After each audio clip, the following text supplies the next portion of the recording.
¡Wow!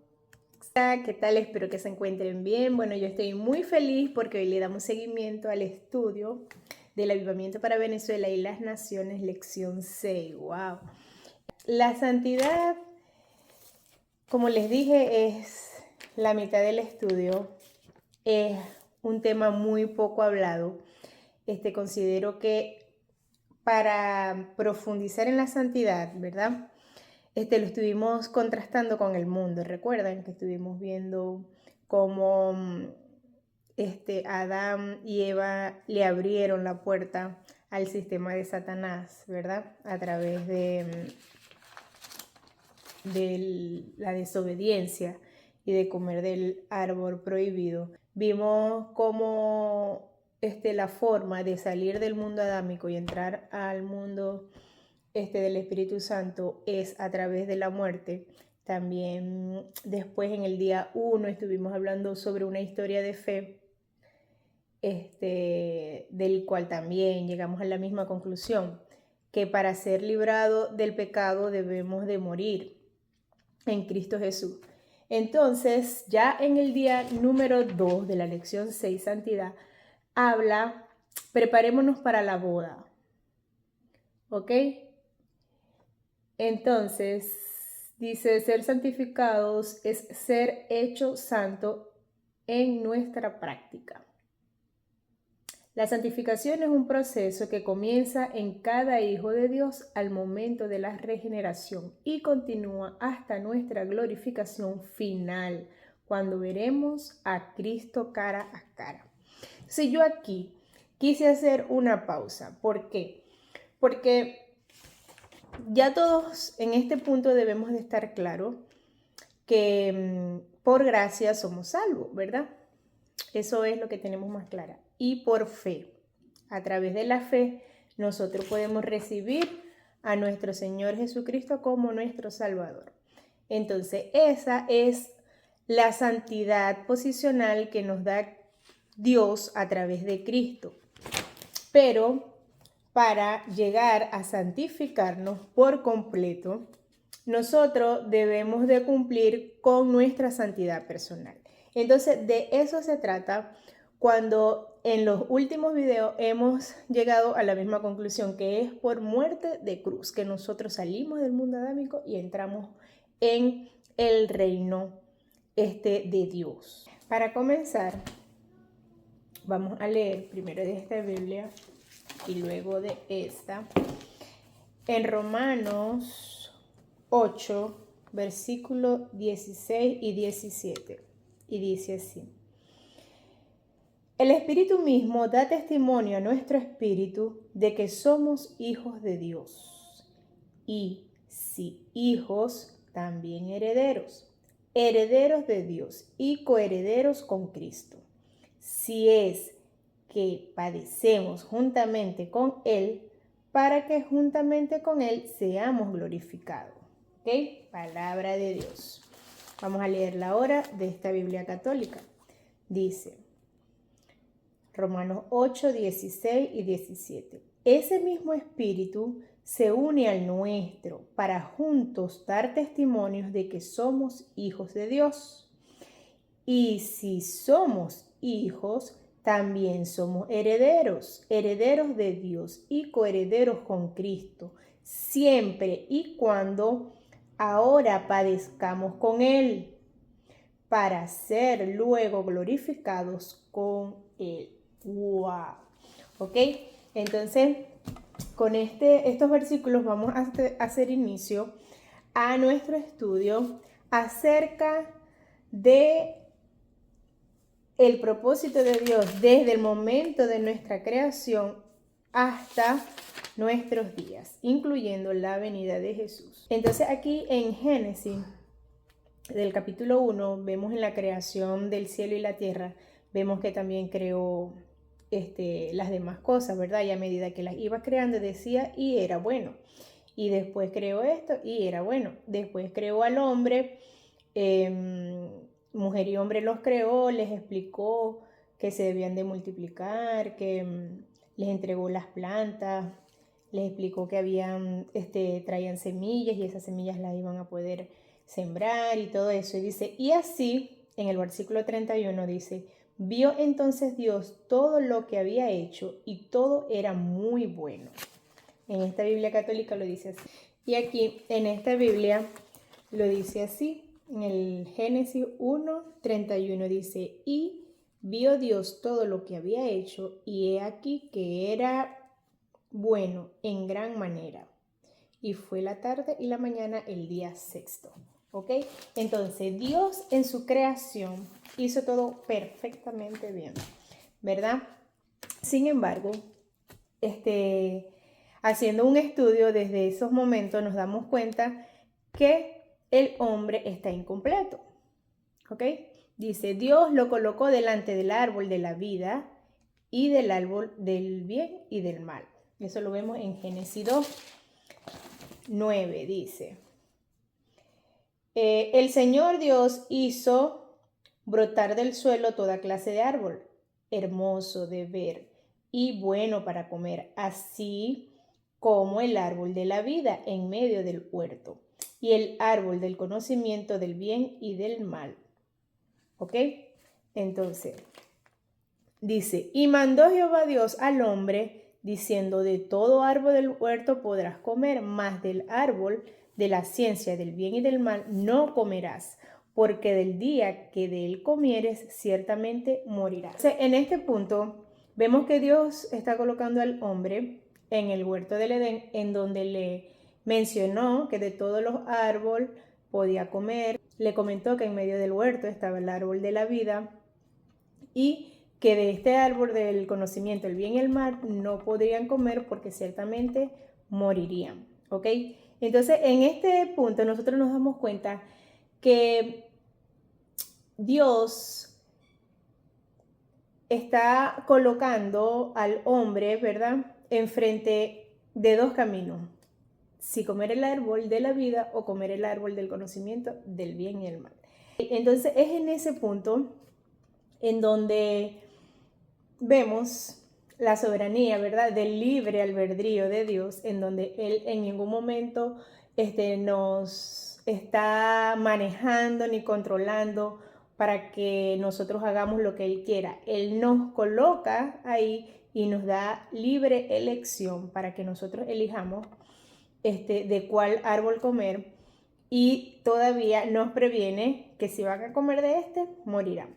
Es en el momento en que el hombre toma una mala decisión, desobedeciendo a Dios, que cae, quedando de esta manera incompleto. ¿Y por qué decimos que queda incompleto?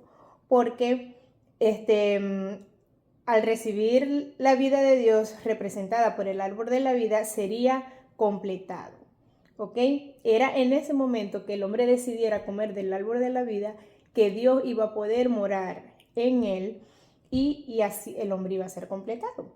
En cambio, eligió comer del único árbol que Dios le dijo que no comiera, tomó la decisión equivocada, retrasando así la obra de finalización del hombre. Por esta razón, el hombre no alcanzó su nivel más alto, estaba incompleto porque no alcanzó el plan original de la creación. Aunque tenía la semejanza, ¿verdad?, de Dios, no tenía su imagen. Recuerdan que aquí Él dijo, hagámoslo a nuestra imagen y semejanza. Entonces, en el momento que Él toma esa decisión, ¿verdad?, de comer del árbol de conocimiento, ya Él pierde. De hecho, está destituido de la posibilidad de ser como Dios. ¿Por qué? Porque no va a tener, aunque se parece, ¿verdad?, en semejanza, no tiene su carácter. Entonces, Adán necesitaba que Dios mismo fuera su naturaleza interior, representado por el árbol de la vida. Entonces, desde el comienzo de Génesis hasta la época del Señor Jesús, nadie había alcanzado el estándar requerido por Dios. ¿Ok? Vemos entonces, por ejemplo, en el Antiguo Testamento, que Dios empatizó, vamos a decir así, con diferentes personajes, ¿verdad?, como Abraham, David, Moisés. Sin embargo, ninguna de estas personas cumplían el requerimiento de Dios para ser el hombre completo. Y así fue hasta el nacimiento de nuestro Señor Jesús, donde Dios vio su propósito completado. ¿Ok? Ese hombre es Jesús. Jesús trajo la presencia de Dios a la tierra por medio de él y su misión. ¿Ok? Entonces, hasta aquí ya todos conocemos, ¿verdad? La misión de Jesús. ¿Cuál fue? Venir a redimirnos. ¿De qué? Del primer Adán. Entonces, si ya Jesús nos redimió, de hecho, consideramos que en el momento que somos salvos, estamos recibiendo la vida del mismo Dios en nosotros. ¿A quién nos parecemos más en este punto de nuestros días? ¿A quién nos parecemos más? ¿A Adán o a Jesús? ¿Ok? ¿Qué distingue al primer Adán del postrer Adán? Adán no alcanzó el propósito de Dios, dejando al hombre incompleto, a diferencia de Jesús, que cumplió los propósitos de Dios, ya que Jesús vemos el hombre deseado por Dios. Entonces, en este punto, yo creo que es necesario que comencemos a estudiar al hombre como tal. A ver, ¿qué es lo que nos pueda estar faltando o pueda estar fallando? Que no logramos ser como Jesús. Nada en la palabra se puede contradecir. O sea, ¿cómo Dios nos manda a ser como Jesús si sabe que nosotros jamás y nunca vamos a poder cumplir con la vida que llevó Jesús? Entonces, eso lo vamos a tratar de descubrir, ¿verdad? Con este pasaje. En esta Biblia, Primera de Tesalonicenses, versículo 23 y 24 dice: y el mismo Dios de paz os santifique por completo, y todo vuestro ser, espíritu, alma y cuerpo, sea guardado irreprensible para la venida de nuestro Señor Jesucristo. Fiel es el que los llamó, el cual también lo hará. En esta Biblia lo dice así.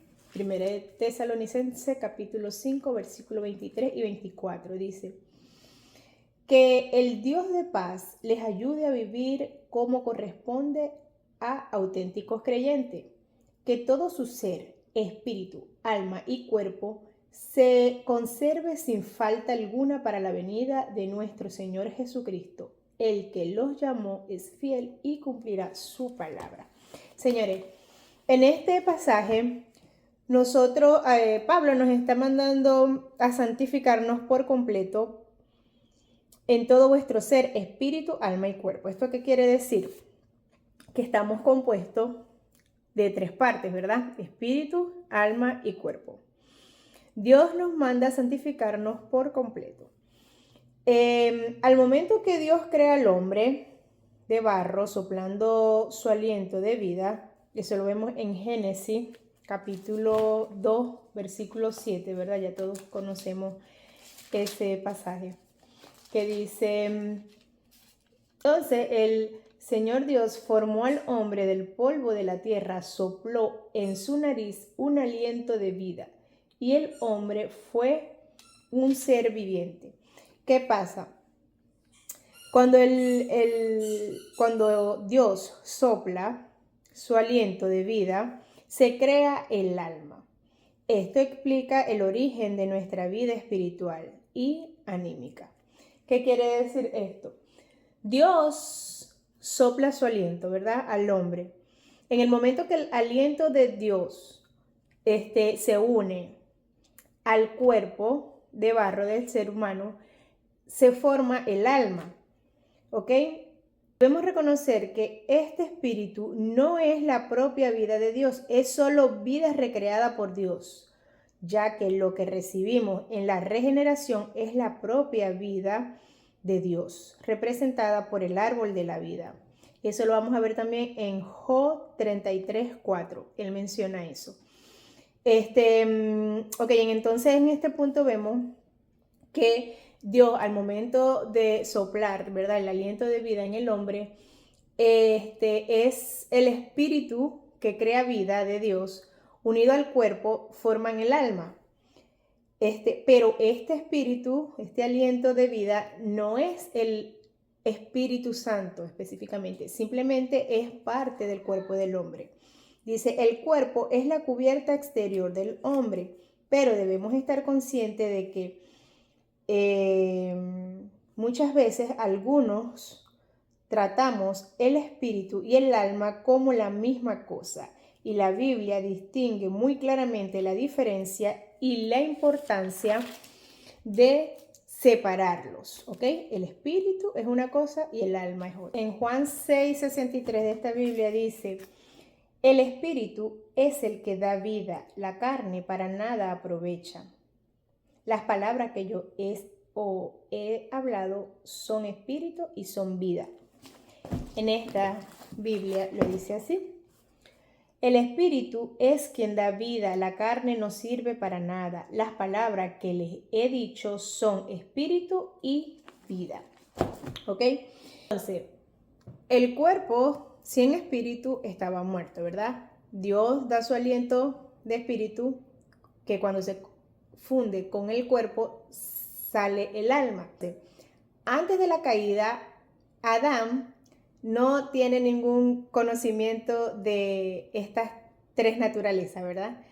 Él simplemente puede hablar con Dios, puede recibir instrucciones, ahí explica cómo él fue el que colocó el nombre a cada uno de los animales, a cada una de las plantas.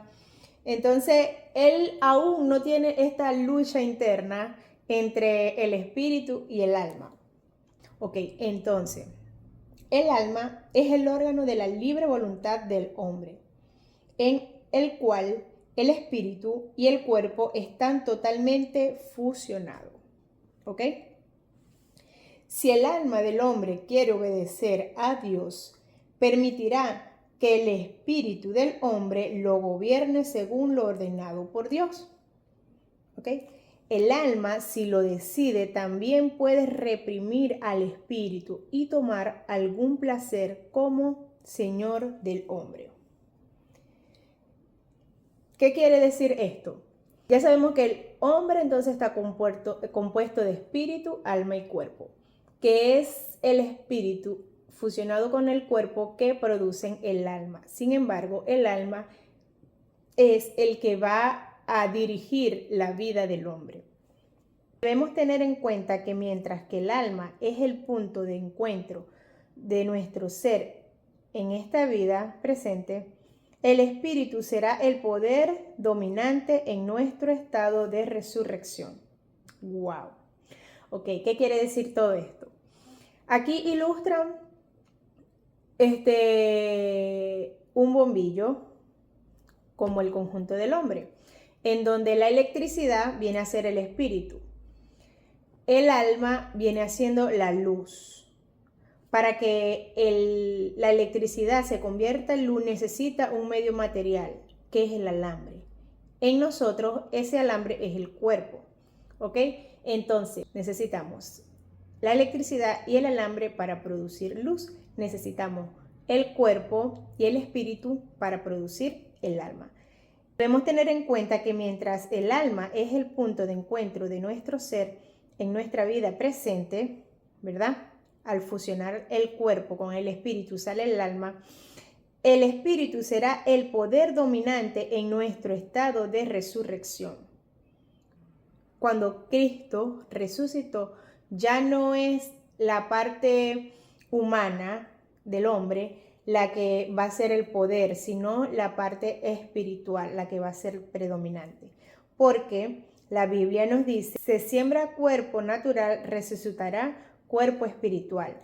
Hay un cuerpo natural y hay un cuerpo espiritual. Eso lo vemos en 1 Corintios 15:44. Dice, sin embargo, aquí hay un punto vital. Los que hemos sido unidos al Señor Jesucristo podemos conseguir incluso ahora que nuestro espíritu gobierne todo nuestro ser. No estamos unidos al primer Adán, que fue hecho alma viviente, sino al último Adán, Jesús, que es un espíritu vivificante o que da vida. Eso lo encontramos en 1 Corintios 15:45. Entonces, para poder controlar nuestro cuerpo es necesario que conozcamos cuáles son las funciones de cada una de estas partes, en donde por medio del cuerpo el hombre entra en contacto con el mundo material, ¿verdad? Es todo lo que podemos ver, es lo natural para nosotros. El alma está formada por el intelecto que nos ayuda en el presente estado de existencia. Entendimiento, la mente, inteligencia y las emociones que proceden de los sentidos. El alma pertenece al propio yo del hombre y revela su personalidad, conciencia de uno mismo. ¿Ok? Señores, es el alma el que te identifica tu personalidad. Es en el alma que podemos definir si una persona es inteligente, si es una persona emocional, si es una persona soberbia, o sea, todo lo referente a la personalidad. Y en el espíritu es la parte mediante la cual nos comunicamos con Dios. Y solo por el espíritu podemos percibir y adorar a Dios. Como el espíritu nos habla de nuestra relación con Dios, el espíritu se le llama el elemento que tiene conciencia de Dios. Entonces, Dios puede vivir en el espíritu. Si Dios es espíritu, en la única parte que puede vivir Él en nosotros es en nuestro espíritu. El yo vive en el alma, ¿ok? Es nuestro ego. ¿Qué quiere decir esto? Que nuestra alma pertenece a estos dos mundos, tanto al espiritual como al natural, y se encuentra ligado a través del espíritu en el mundo espiritual y a través de nuestro cuerpo en el mundo natural. ¿Ok? Entonces, el alma también posee el poder de la libre voluntad, ¿ok? En donde puede escoger sobre sus influencias naturales o espirituales. El espíritu no puede actuar sobre el cuerpo, necesita un medio y ese medio es el alma. ¿Okay? Recordamos el ejemplo del bombillo. La electricidad no puede producir luz sin un medio natural, sin un medio material. Es por eso que es necesario el alambre, ¿verdad? Esto es lo que quiere decir que el espíritu, ¿verdad? Para tener influencia sobre el cuerpo necesita el alma como medio, ¿verdad? Entre el cuerpo y el espíritu. Así pues, el alma se encuentra entre el espíritu y el cuerpo, manteniéndolos unidos. El espíritu puede someter al cuerpo a través del alma para que obedezca a Dios. De la misma manera, el cuerpo, mediante el alma, puede atraer al espíritu a amar al mundo. De estos tres elementos, el espíritu es el más noble porque está unido a Dios. El cuerpo es el más humilde porque está en contacto con la materia, el mundo.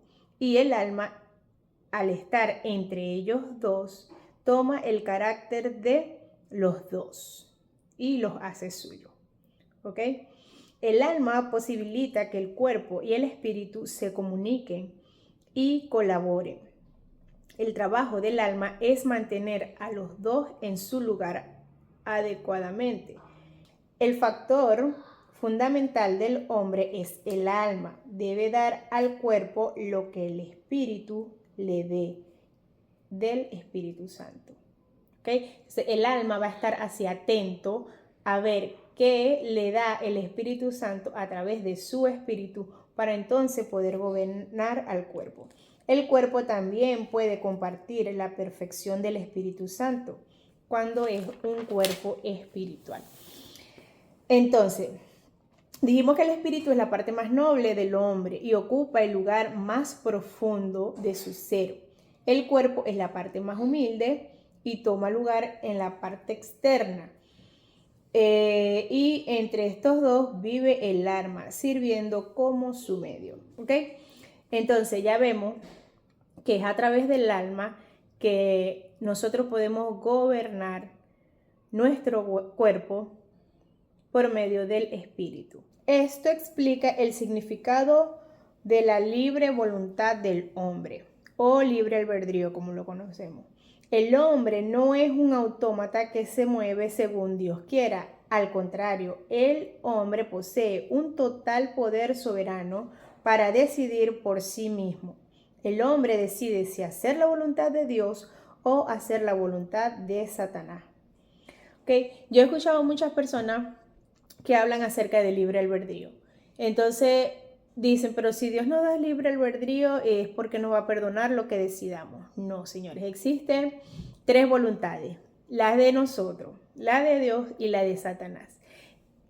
El propósito que Dios nos da libre albedrío es para que nosotros, por nuestra propia voluntad, queramos hacer lo bueno, o sea, queramos decidir ser gobernado por el Espíritu en donde vive Él y no por nuestra alma que es del mundo.